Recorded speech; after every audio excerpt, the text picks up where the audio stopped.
everyone. Hope you all are preparing very well for the first SEM examination. In the same series, I am going to explain you a few objective questions of absorption of water by roots. So in front of you there is a diagram showing you a plant cell. So what is it? It is indicating you, this N is indicating you the nucleus. This is the nucleus of the plant cell. This W is indicating you the cell wall. Cell wall is written here. A big space is visible in this diagram. It is not a kind of space. It is filled with a fluid termed as the vacuolar fluid, and it is a big vacuole of a plant cell. And a small dot, black dots are actually visible in this diagram. These are indicating you the plastids, a kind of cell organelle. Again, this diagram I have taken from the Google, and I am going to show you the diagram drawn by me on the next slide. So be ready. Yes, here you can observe that cell wall is there towards the outer side of this one. This is visible. It is again a type of plant cell. It's a plant cell exactly. But you know that during the examination, the diagram which will be there into your question paper, it will be black and white. But for clearing the concept, I have used different colors for this one. The cell wall is there towards the outer side of the plant cell. Cell wall is made up of cellulose. So cellulose is written here. Cell wall is always freely permeable. Freely permeable means it will allow the entry of solution as well as the entry of solvent too. That means it is freely permeable. Just below the two lines of the cell wall, there is a membrane I have drawn here with the help of a green pen. So this is cell membrane. Cell membrane is always made up of lipid and protein. We can use another term for the cell membrane, and that is termed as the plasma membrane.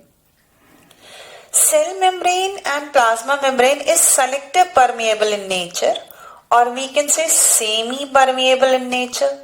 Right. So selective permeable and semi-permeable, that means it will allow the entry of water only, that is solvent, or up to certain extent it will allow the entry of certain molecules of solute also. So in this chapter we will focus on the entry of water only through plasma membrane. Then this blue circular part is actually indicating here in this diagram is the nucleus. This is the nucleus. And then rest of the part which is present towards the periphery in the dotted appearance, this one, it is indicating you the cytoplasm. So it is written as the cytoplasm. Vacuole is present, which is centrally located in this diagram, and vacuole is also surrounded by a membrane. The name of the membrane which surrounds a vacuole is known as tonoplast. Vacuole is not a vacant place. It is filled with a vacuolar sap. Sap means a liquid. A sap is actually not, it is not a pure water. So it is the only reason why we are using the term sap. So this vacuole is filled with a vacuolar sap which is made up of water and certain ions. So what I have written here, that is there are few important points related with this diagram.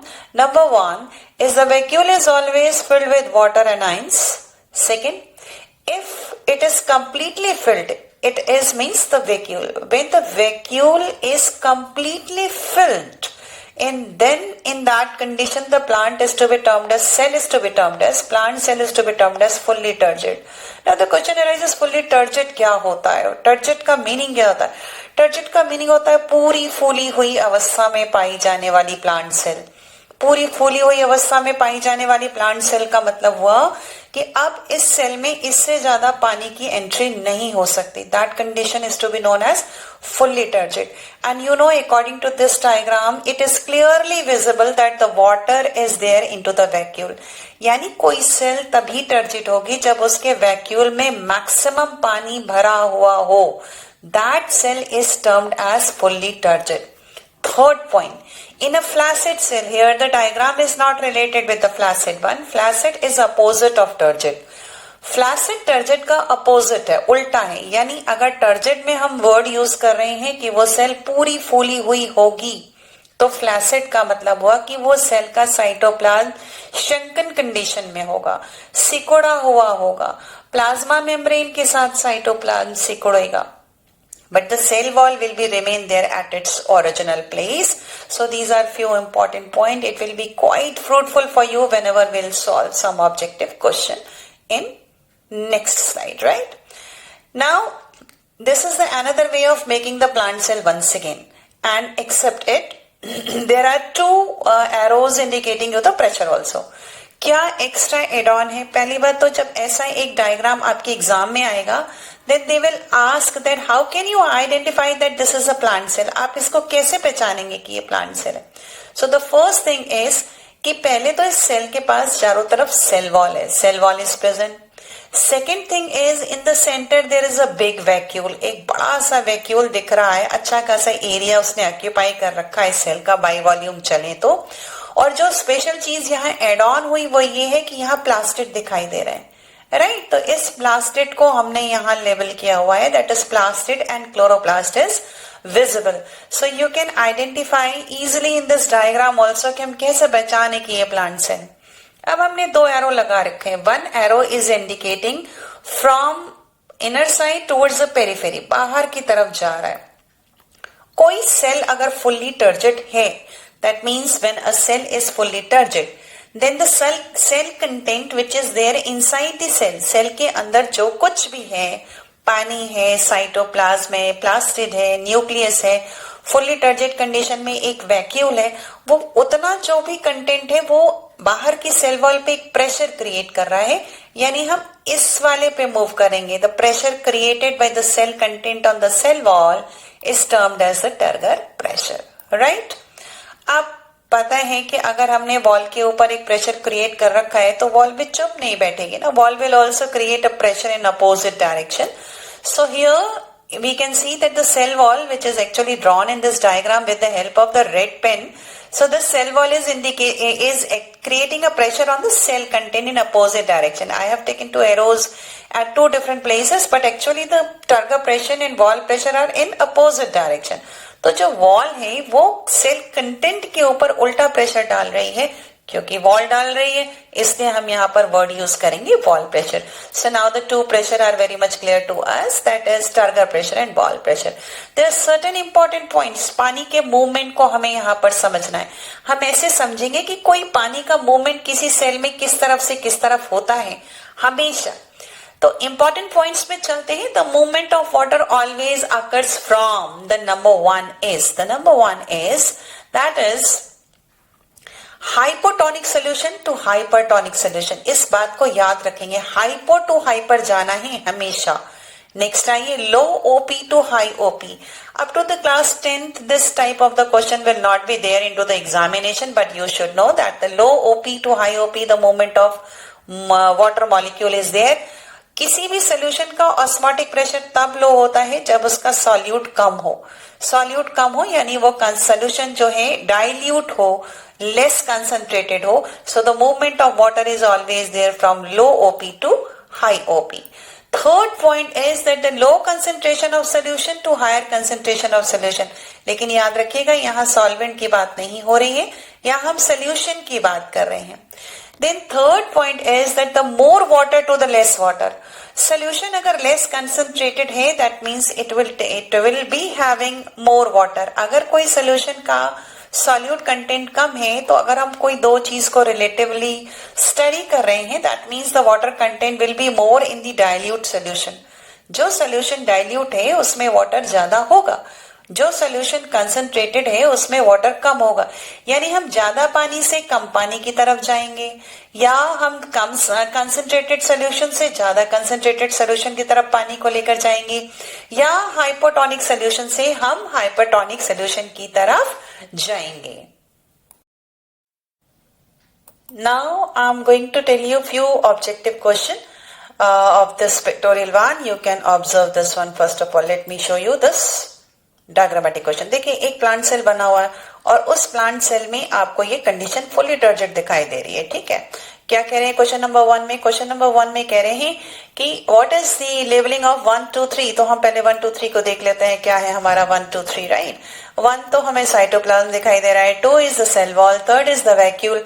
So I hope the option number A में 1 को ये cell wall कह रहे हैं, no it is wrong. B में ये 1 को cytoplasm कह रहे हैं, करेक्ट, लेकिन हमारा आगे मैच नहीं कर रहा है. So in this you can observe that the D1 is the correct one. ये देखिए ये डी हमारा जो है ये करेक्ट दिखाई दे रहा है. ठीक है, क्या कह रहा है? 1 is the cytoplasm, then 2 is the cell wall. Yes, correct. 3rd is the vacuole. This is absolutely correct. Next आइए, in the figure A in the diagram represents. A क्या बता रहा है? तो A में देख रहे हैं हम लोग एरो नीचे की तरफ जा रहा है. दैट मीन्स ये टर्गर प्रेशर बता रहा है. तो हम यहाँ टर्गर प्रेशर पे टिक कर लेंगे. ठीक है. B in this diagram, B तो इम्बिबिशन प्रेशर बता रहा है, जिसको हमने आज की वीडियो में डिस्कस नहीं किया, तो उसको स्किप मार लेते हैं. 4th में आइए, C in the diagram represents. तो C जो है वो टर्गर प्रेशर के अपोजिट जा रहा है, तो ये वॉल प्रेशर होगा. तो यहाँ वॉल प्रेशर पे टिक कर लेते हैं. ठीक है. इसके बाद हम आगे की तरफ मूव ऑन करते हैं. थोड़ा सा हमारा ये डिसबैलेंस हो जाएगा, तो हम ऐसे में लेते हैं. आइए देखिए जाते हैं.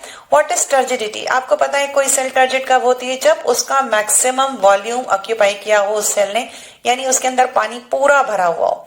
अब आप चलेंगे अगर तो ऑप्शन से लेके चलते हैं. देखिए आप ऑप्शन में देखेंगे तो when a cell is kept in a water and it is fully stretched, एक पॉइंट मिल गया. देखिए फुल्ली स्ट्रेच्ड.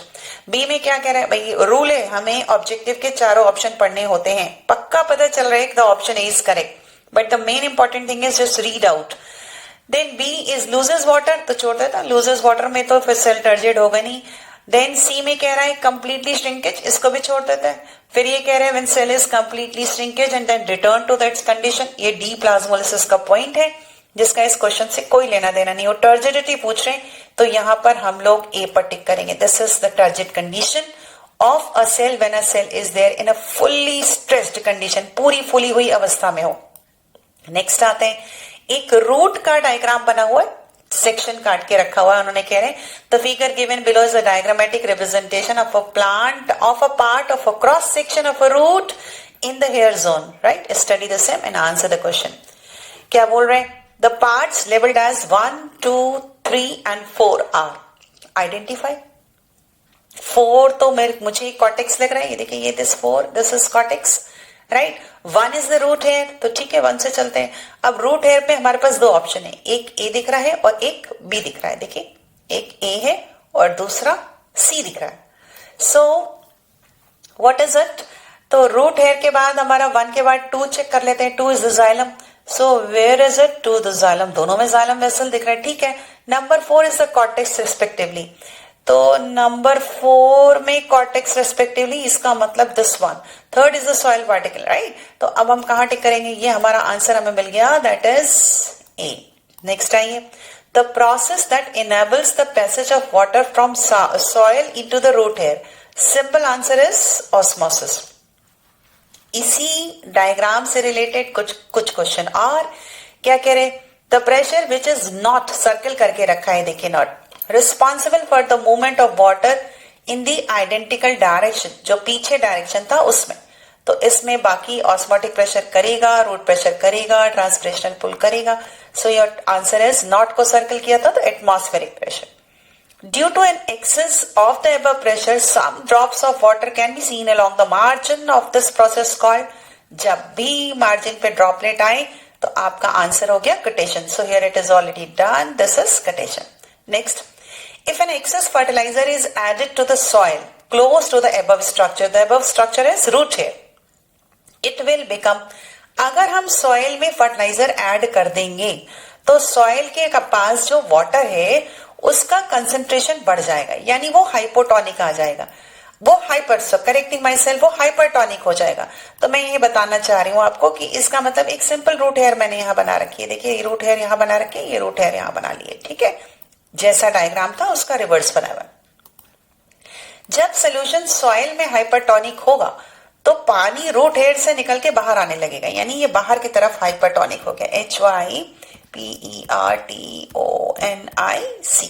राइट, पानी को हम यहां से, यानी यहां से,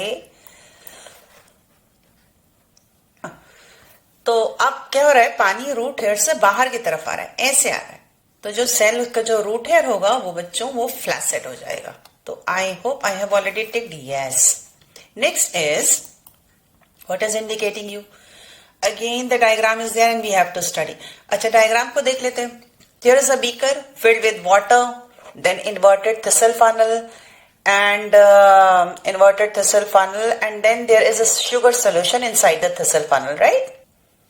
Now you can see अब पानी हमेशा हाइपोटोनिक से हाइपरटोनिक की तरफ जाए, ठीक है? तो यहाँ पे क्या हो रहा है, पानी बीकर से थिसल फनल की तरफ जाएगा ऐसे। Name the process being studied, osmosis पे टिक कर लिया। नेक्स्ट आइए, the above process can be defined as, तो above process can be defined as, अब ये this above, what is this above process? This is osmosis.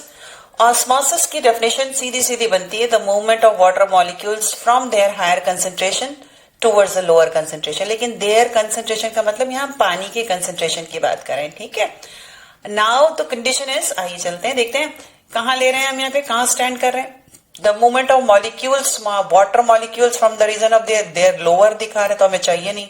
Movement of their higher concentration, तो movement of salt ये होगा नहीं। The movement of water molecules from the region of their higher concentration to their lower concentration through SPM का होना mandatory है। That means कि in this question the correct one is going to erase the every line so that it will be quite clear to you. यहाँ पे हमें जो सबसे correct answer मिल रहा है that is C. अभी कह रहे हैं after 10 to 15 minutes the change that we observe in a thistle funnel. thistle funnel में ऐसा 15 से 20 मिनट के बाद क्या चेंज होने वाला है, तो अब आप ऑब्जर्व करो। जब thistle funnel के अंदर पानी जाएगा, जब पानी अंदर जाएगा तो थिसल फनल में जो शुगर सोल्यूशन का लेवल है, ये जो लेवल है वो ऊपर की तरफ चढ़ जाएगा, राइट? तो हमें ऐसा ही एक आंसर यहाँ पे ढूंढना है। क्या कह रहे हैं? कह रहे हैं the level of sugar solution rise, this is absolutely correct, so it is already ticked on E. Next आइए, sugar solution in thistle funnel is, ये कंपैरिजन करने को कह रहे हैं कि इनको आप रूट सेल से कंपैरिजन करिए और बताइए कि थिसल फनल के अंदर जो शुगर सोल्यूशन है वो कैसा है। तो उसके अंदर जो शुगर सोल्यूशन है वो हाइपरटोनिक है, ये हमने लगा दिया, राइट? पानी के कंपैरिजन में which part of the plant cell, again I am going to remove this one, this A is the correct one. For the fourth the A is correct, but for the sixth when I'll move my page then it will create a problem, so that's why I have erased, right? क्या कह रहे हैं आपसे? कह रहे हैं कि in which part of the plant cell is represented by the sugar solution. Thistle funnel में जो शुगर सोल्यूशन है वो प्लांट की किस चीज को दिखा रहा है, यहाँ पे पीछे से अगर कंपेयर करें तो क्या बता रहे हैं? The which part of the plant cell is represented by the sugar solution, so it is cytoplasm. The correct option in this one is termed as cytoplasm, तो हमने ये लगा लिया साइटोप्लाज्म। चलिए नेक्स्ट पे आते हैं। At least 75% of the mass of the plant is composed of water. ये आपसे कह रहे हैं कि किसी प्लांट का बहुत सारा हिस्सा पानी से भरा हुआ है, पानी का बना हुआ है। 90% of this water is taken in by, अब ठीक है, कह रहे हैं पानी जो है वो रूट से ली जाती है, ठीक है? Right through the stem and but through the leaves these vapours are moves out, है ना, बाहर की तरफ चली जाती हैं, यानी ट्रांसपिरेशन हो जाता है। अब क्वेश्चन क्या कह रहा है? क्वेश्चन कह रहा है the fraction of soil water readily available to the plant is, कौन सा पानी प्लांट को अवेलेबल होता है? तो यहां हम आंसर टिक करेंगे capillary water. The condition of the cell when placed in a hypotonic solution, अगर किसी प्लांट सेल को हम हाइपोटोनिक सोल्यूशन में रखेंगे तो क्या होगा? Turgid. The process by which the water enters in the root hair, it is again osmosis तो नहीं दिया है, लेकिन एंड ऑस्मोसिस दिया है, तो यहां टिक करेंगे। The pressure exerted by the cell wall to balance the turgor pressure is wall pressure. In this diagram you can observe a U tube, एक ऐसा यू ट्यूब जैसा बना हुआ है और बीच में सेमी परमेबल मेम्ब्रेन लगी हुई है, right? So what is it that कह रहे हैं व्हाट इज द फिनोमेना? ध्यान से और देख लेते हैं। देखिए 10% शुगर सोल्यूशन यहाँ लिखा हुआ है, so this is 10% sugar solution. Water molecule mention किया हुआ है, उसके लिए हमने छोटे ड्रॉपलेट्स लिए हुए हैं। यहाँ 5% शुगर सोल्यूशन सुक्रोज, ओके। सो अभी आप इस डायग्राम में देख सकते हैं एक हाइपोटोनिक कंडीशन भी मैंने लिख रखी है, ठीक है ना? I am going to clear this all these content, ये हटा लेते हैं, ये हटा लेते हैं। चलिए अब पढ़ना शुरू करते हैं। कह रहे हैं कि what phenomena is intended to be shown by this experiment? So this phenomena is to be termed as the C option, that is osmosis. हम osmosis लेंगे, ये हमने ले लिया osmosis। फिर क्या कह रहे हैं? यहाँ देखिए 10% शुगर सोल्यूशन है, तो I have already written as a hypertonic, है ना, यहाँ लिख रखा है। हाइपरटोनिक का मतलब होता है ये वाला सोल्यूशन ज्यादा कंसंट्रेटेड है, राइट? अगर इधर हाइपरटोनिक है तो ये हाइपो ही होगा। नेक्स्ट आइए, सेकेंड पे चलते हैं। Which limb U tube contains more concentrated, already mention है ना, तो अब हमारा ये वाला लिम्ब कौन सा था, इसको देखने के लिए थोड़ा सा हमें आना पड़ेगा। This is termed as peak, correct. तो हम यहां ले लेते हैं, that is which limb, your answer is, that is to be termed as which limb of the U-tube contains more concentrated solution, so your answer is P. तो इसका answer भी ले लेते हैं, this is A. Which type of molecules can pass through? अच्छा, ये कह रहे सेमी परमेबल मेम्ब्रेन से कौन से मॉलिक्यूल्स जा सकते हैं, तो भाई हम यहाँ पर लेंगे, पहले तो कॉन्सेप्ट को क्लियर कर लेते हैं, ये हटा दीजिए, दिस इज रॉन्ग। यहाँ पे चलते हैं तो ये करेक्ट आंसर हमारा मिलेगा कि यहाँ एसपीएम से सिर्फ वाटर मॉलिक्यूल्स का मूवमेंट होगा, यानी this is B is the correct one. फिर कह रहे हैं a semi permeable membrane which allows the entry of, it allows the entry of solvent, क्योंकि ऊपर आपने वाटर लिखा ना, और वाटर हमारा क्या होता है, वाटर हमारा होता है सॉल्वेंट, तो हमने ये लिख दिया सॉल्वेंट, ये आ गया। फिर क्या कह रहे हैं ये, after the completion of this experiment the increase level of solution can be seen in the limb. कह रहे हैं कि इन दोनों में से किसका सोल्यूशन का हाइट बढ़ेगा, तो भाई जब पानी इस तरफ से इधर ज्यादा है, इधर से इधर मूव करेगा, तो पी वाले में पानी का लेवल बढ़ेगा, सोल्यूशन का लेवल बढ़ेगा। इंक्रीज लेवल कहां दिखाई पड़ेगा, so it is P. I hope no further question, move करूंगी तो फिर टिक मार्क्स हटा, नो फर्दर क्वेश्चन। चलिए ठीक है, नेक्स्ट पे मूव ऑन होते हैं। What is the next? I hope I have missed one. Right, हाँ, एक रूट सेल बनी हुई है, ये जो अलग कलर्स लगा रखे, these colors I have added in this diagram so that it is clearly visible. एक सेक्शन काटा है, यानी ये वाला पार्ट जो है ये रूट हेयर है, ये कॉर्टेक्स है और ये एंडोडर्मिस है, ठीक है। हमने इस डायग्राम को देखना है और फिर क्वेश्चन के आंसर बताने हैं ना। The question is the part of labelled A and B is, A is the cell wall, correct, B is the cytoplasm, so your correct answer is the C1. Next कह रहे हैं the process through which the root hair absorbs water, तो यहां हम क्या ले लें, the correct answer is B1, osmosis. What should be done to make the plasmolized cell to be the normal? एक सेल अगर प्लाज्मोलाइज हो चुकी है, यानी उसके अंदर का पानी निकल चुका है और हम ये चाहते हैं कि वो वापस टर्जिड हो जाए, तो डेफिनेट सी बात है कि हम उसको किसी वाटर में रखेंगे या हाइपोटोनिक सोल्यूशन में रखेंगे। यहां हमें कहीं हाइपोटोनिक सोल्यूशन मिल नहीं रहा, तो better option is to take on C1, that is keep it into water. The tissue through which the ascent of sap takes place, so your answer is xylem. Next at the last page is, that is tonoplast. Beginning में बताया इस video के, it's a covering of vacuole, tick लगा लेते हैं। I hope rest all three are not the correct answer, बिल्कुल ठीक है। आगे चलते हैं, root hair, epidermal cells of root, correct, closer to the soil surface, correct, outside the root cap, no, clear lateral roots, no, so this is epidermal cells of root, right, closer to the soil surface is also correct, but this is the correct one is epidermal cells of root, right. Next आएंगे pericycle. Pericycle कहाँ पाई जाती है, pericycle is present just below the endodermis, so the C is correct. Cortex is inside the pericycle, no. Next to the xylem, near the xylem, no. C. Between the epidermis and endodermis, so this is the correct sentence, that is C is correct. So bye bye, I hope you enjoyed this video. In the next one, in the same topic, I'll prepare for the text only.